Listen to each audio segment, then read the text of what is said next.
PDM का मुस्तकबिल क्या?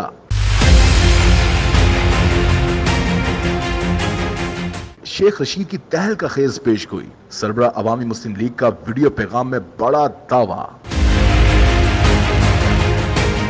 साबिक वफाकी वजीर और सरबराह अवामी मुस्लिम लीग शेख रशीद अहमद ने अपने जोशीले और दबंग बयान से हमेशा शह सुर्खियों में जगह बनाई है। हाल ही में एक मरतबा फिर शेख रशीद ने समाजी राब्ते की वेबसाइट पर एक वीडियो पैगाम शेयर किया, जिसमें शेख रशीद ने ना तो सिगार पिया और ना ही इसका धुआं हवा में उड़ाया। कॉलर को थोड़ा सा ऊपर चढ़ा के सिगरेट के धुएं का छल्ला बना के, सिगरेट के धुएं का छल्ला बना के। सरबराह अवामी मुस्लिम लीग ने वीडियो पैगाम में सानेहा 9 मई की भी भरपूर मजम्मत की और अपील करते हुए कहा कि जो कुछ लोगों के साथ हो रहा है, खुदा के लिए बेगुनाहों को रिहा किया जाए। जो कुछ लोगों के साथ हो रहा है, खुदा के लिए बेगुनाह को रहा किया जाए, गुनाहगारों को सजा दी जाए।